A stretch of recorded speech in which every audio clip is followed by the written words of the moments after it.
You know the feeling, that deep, involuntary gasp of air, a slow stretch of your jaw, a momentary blissful paralysis. Then the exhale, a shiver, and a wave of pure, unadulterated satisfaction washes over you. We call it yawning, and almost instinctively, we connect it to being tired or perhaps bored. But here's the strange part. Sometimes you yawn even when you've had a full night's sleep or when you're deeply engrossed in a thrilling movie. Why? What primal mechanism drives this universal yet utterly mysterious human act? And what if everything you thought you knew about yawning was actually wrong? From the moment we emerge into the world, literally, yawns are part of us. Babies yawn in the womb. Olympic athletes yawn before a race. Astronauts yawn in space. It's a behavior so ubiquitous, so ingrained, that scientists have spent decades trying to decode its true purpose. The most common theory, for a long time, was simple. Yawning happens because your body needs more oxygen, especially when you're feeling sluggish. A big gulp of air to re-energize. It makes intuitive sense, right? But here's where the story gets interesting and far more complex. In the 1980s, a pivotal study challenged this oxygen deficit idea.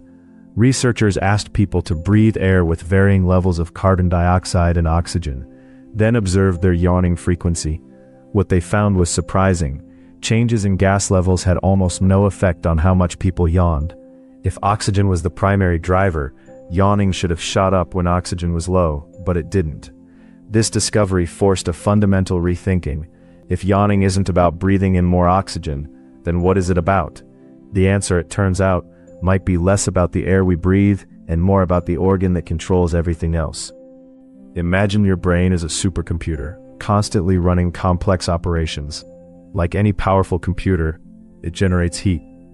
And just like a computer, it needs to regulate its temperature to function optimally. This is where a more compelling theory emerges: the brain cooling hypothesis. The idea is that yawning is a sophisticated thermal regulatory mechanism designed to cool down an overheating brain. Think of it as your internal fan kicking in. But how does a simple jaw stretch achieve such a complex feat? The mechanics are surprisingly ingenious. When you take that deep, prolonged inhale during a yawn, you're not just bringing in air, you're bringing in cooler air. This cooler air circulates through the large arteries in your skull, especially those feeding your brain. But it's not just the air. The intense stretching of your jaw muscles also increases blood flow to your head and neck. This rush of blood, combined with the cooler air, helps to dissipate excess heat from the brain, much like a radiator cools an engine. Consider this. When are you most likely to yawn? Often it's upon waking up, when your brain temperature has naturally risen during sleep, or just before bed, as your brain prepares for the metabolic changes of sleep. It's also common when you're feeling drowsy or bored, states often associated with slight increases in brain temperature and decreased mental alertness. The yawn in this context becomes a subtle but powerful reset button, bringing your brain back to optimal operating temperature, even if just for a moment. This brain cooling theory also helps explain another bizarre aspect of yawning: its contagiousness. Have you ever seen someone yawn, only to find yourself irresistibly mimicking the actions seconds later? This isn't just a quirky human habit. It's observed in chimpanzees, wolves, even some birds. But why would cooling your brain need to be a shared experience? The answer might lie in a deeper, more empathetic connection than you'd expect. Contagious yawning, often called social yawning, is strongly linked to empathy and social bonding.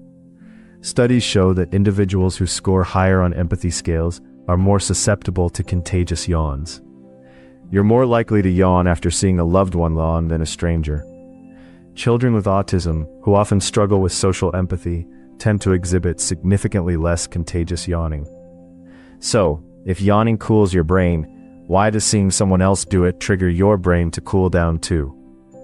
This leads us to the fascinating realm of mirror neurons. These specialized brain cells fire not only when you perform an action, but also when you observe someone else performing the same action. They're believed to be crucial for learning, imitation, and understanding others' intentions and emotions.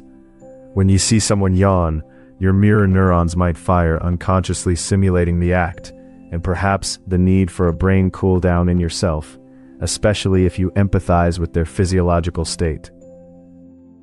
So the brain cooling theory explains the why, maintaining optimal brain temperature, and mirror neurons explain the how of its contagiousness. But it still doesn't quite capture the satisfaction, the sheer visceral pleasure of a good yawn. Why does it feel so good? This feeling, it turns out, is a multi-layered symphony involving far more than just temperature regulation. It's a full-body experience, a brief moment of altered consciousness. Think about what happens during a yawn. You stretch nearly every muscle in your face, neck, and throat. Your eardrums retract, creating that unique popping sensation. Your eyes might water. This intense, momentary muscular contraction and subsequent relaxation trigger a cascade of neurochemical responses. It's a mild form of self-massage, a tiny physical release that sends signals of comfort and relaxation to your brain. But there's more. The watering of your eyes during the yawn isn't just a side effect. It might be another part of the reset process.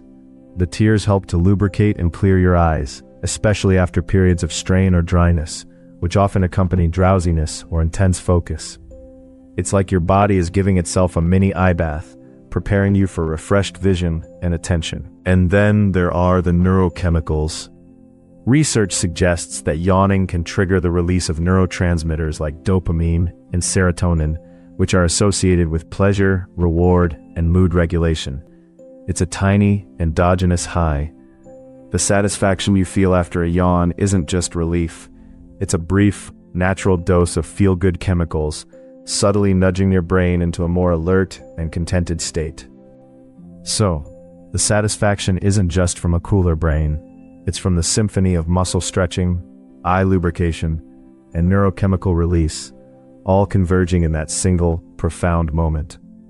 It's a full-body system refresh, designed to bring you back to an optimal state of alertness and comfort.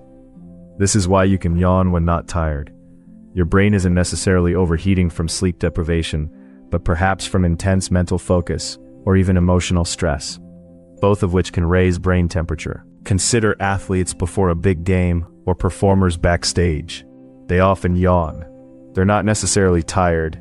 Their brains are likely overstimulated, anticipating high-stakes performance.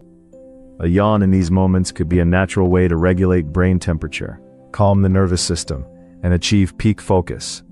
A mini meditation of sorts, an involuntary self-regulation mechanism. This takes us to a deeper, more profound implication. Yawning might be a subtle but powerful tool for cognitive optimization. It's not just about waking you up. It's about making you smarter in that moment. By fine-tuning your brain temperature, lubricating your eyes, and releasing positive neurochemicals, a yawn primes your brain for better performance, enhanced attention, and even improved memory recall, albeit temporarily. So the next time you feel that irresistible urge to yawn, whether you're about to fall asleep or solve a complex problem, don't just dismiss it as a sign of boredom. See it as your body's ancient, sophisticated mechanism for optimal self-regulation. It's a quiet declaration from your internal systems, a momentary recalibration. And that profound satisfaction? It's your brain thanking you for the little tune-up it just received. The journey from a simple breath to a complex brain-cooling, social bonding, neurochemical releasing act is a testament to the intricate wonders of the human body. Yawning, this seemingly mundane act, offers a window into our deepest physiological and psychological needs. It's a reminder that even the most common behaviors hold layers of scientific mystery and evolutionary brilliance, waiting to be uncovered.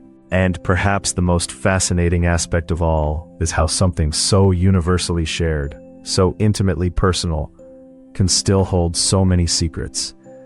Every yawn is a tiny, involuntary testament to the ongoing conversation between your body, your brain, and the world around you.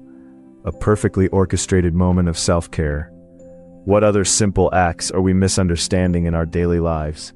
What other deep satisfactions are we taking for granted?